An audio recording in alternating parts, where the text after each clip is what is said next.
If you're an adult, you need to pay attention. Welcome to the JesseAF show. Sit back, relax, and enjoy the show. Welcome to my daily podcast. Hey everybody, my name is Jesse Grossbohlin and welcome to the JesseAF show. Today is Friday, June 7th, 2019, episode 117 of my daily podcast. Yeah, that's right, daily. That means every single day I'll be posting a new episode, so please check in tomorrow for my next episode. I'm on Google Play Music, Apple Podcasts, SoundCloud, and YouTube. So if you have any of those platforms, please consider subscribing. That way you get notifications for whenever I post a new episode. Today I'm going to be talking about why kids deserve our attention. Children are literally the most important thing in this world. And the reason why is because they are going to be the leaders of the next world, and the next world, and the next world, and so on and so forth. And those kids are going to learn from us as adults, and they are going to then teach their children that they come into contact with like we taught them. It'll happen. Yeah. It happens with every single generation. And every single generation just doesn't believe in the generation to come. And there's always this divide between them. And it's like, you don't know what you're talking about. You're a kid. I'm an adult. I know what I'm talking about. And then there's this big, huge debate where it's like, do you let that kid know that what they do know is important and that they are important as a generation and that they deserve to have a voice? I mean, I love giving children a voice because children have so many great ideas. They look at the world in a pure way, a different perspective, let's say, because perspective is everything when you're talking about children versus adults, because children believe in simplicity.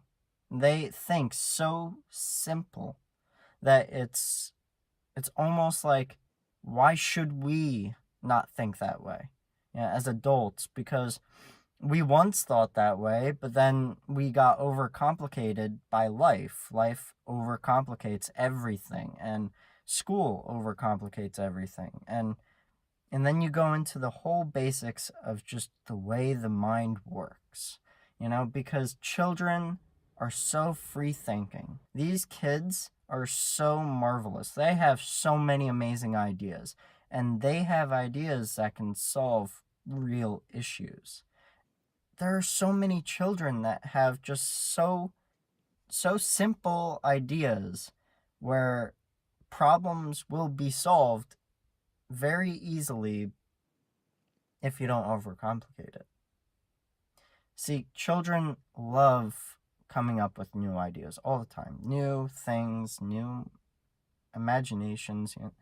Imagination is one big thing that children have, and when a child's imagination flourishes and it just explodes and it just becomes their life, they can really do amazing things. I mean, when I was younger, I always was like, what if there was a controller with a screen on it, and then the Wii U came out, and then I was like, what?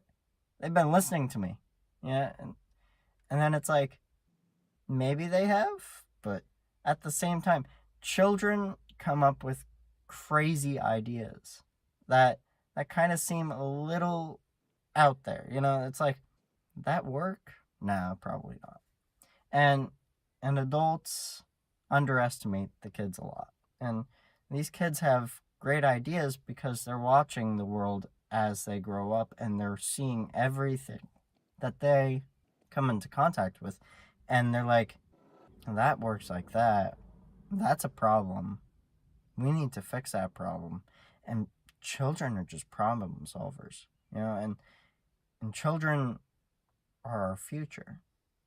Children are so important because they are our future. And if we teach them that their ideas are not good enough, or that they just don't know enough about something to be able to come up with a good idea, or this or that, or we just keep shutting them down because they're asking us so many questions all the time and it just overloads us. I answer every single question that I get asked on the bus. Yeah. Okay. Some might be inappropriate, but I won't answer those. But I try to be as honest as possible with the children that are on my bus, because they have so many questions about how the world works, and how this works, and why do I have to be quiet? Why do I have to stay seated?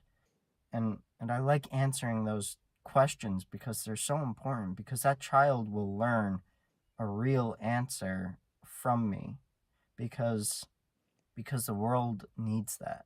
The world needs children to understand as much as they can from an early age. That way they can then learn more. That way they can grow more as they age. That way they can get into more detailed stuff. Maybe they get really interested in it as a kid, like how a star is made in the galaxy, and then they just research it and research it and research it, and that becomes their thing. And then in the future they start working for NASA, and then they find out a discovery about a star, and it's like, you don't know anything you say to a kid can stick with them for a lifetime. And I believe in that 100%. And it also goes into the whole idea of paying attention to them and making them feel like they're special, while at the same time letting them understand that not everything is handed to them. Things come at a price. You have to work hard to earn stuff. You have to work hard to earn achievements. You can't just be handed a trophy for losing a game. You have to understand that you have to work hard, you have to practice, and if you cannot work hard and practice and you do not like doing it, then maybe it's not for you. Maybe you have to try something else. If it's not right for you, stop getting trophies for doing something that you cannot do, that you just don't know how to do, that you just physically cannot do. I mean, let's say a kid was forced to do soccer his whole life and he just didn't like doing it. And when he was going through young grades in school, you're always like, oh, you did great, even though you didn't win the game. And then you get into high school believing that you're a great star at soccer, and the coach says that you're not good, and you have to practice. They get discouraged, and then they end up failing. And then they end up doubting themselves. It happens. So, when I was in high school, I was on the swim team for about a month. Yeah, just about a month. But before that, when I was growing up, I was on the Rosendale Rapid swim team. That was a swim team in Rosendale. That was where my friend was, so I joined that team. I wasn't the best swimmer in the world. I wasn't the fastest, but I was given trophies. I was given awards. And when I got to high school, I really realized that I just wasn't fast enough. I wasn't good enough to compete on the high school level. And that discouraged me. It was like, was I really ever good at swimming? I mean, I know I'm a good swimmer, but is everyone a good swimmer? And you have to think about it. If you are overhyped your whole life and told that you are an amazing swimmer, you're amazing at this, you're amazing at that, and you just aren't, is that good? Probably not. So you have to let the kid know that they're not that great at this one thing, and maybe they should try something else, But if they want to continue with it, if they want to try to get better, tell them you have to practice every single day. You have to practice more than you're practicing now. You have to stop playing Fortnite. You have to get off the game and go outside and run. You have to just put in laps. You have to put in work to actually get better. Because if you really like the sport and you really want to do it for the rest of your life, you gotta work hard to get there. And you can't just get there from swimming on a video game. You're not going to get that. You're not going to succeed. So you have to be told the truth as a kid. Children need the truth.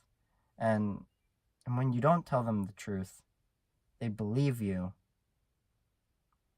And then they don't believe you when they're old enough. They won't believe you that everything you told them was the truth, even though it maybe wasn't. Because all that hype when you're young, and then they realize that all that hype was for nothing. And it was just to make them feel good about themselves, and it wasn't really because they were actually good at it. And that's where a lot of parents fail, because they're always telling their kid that you're an amazing star, even though they're failing all the time, and they're not doing anything to fix it. And they love the sport, but they think they're amazing because their parents tell them they're amazing, and they just can't do it. And they think they're so amazing that they don't even have to practice. And then guess what? They fail because they don't practice. I love the kids on my bus. They are amazing kids. I love every single one of them, even if they're crazy kids. Like, even if I have to tell them to sit down like 10 times, still like them. They're kids. What do you expect? Now, the kids had a musical that they put on, and they asked me to go and see it. I was like, sure, why not? So I went to see it, and when I was there and they saw me at the end, literally their faces lit up. It was like, he actually came. I like being that for people. I like being that for kids. I do, and it's so powerful.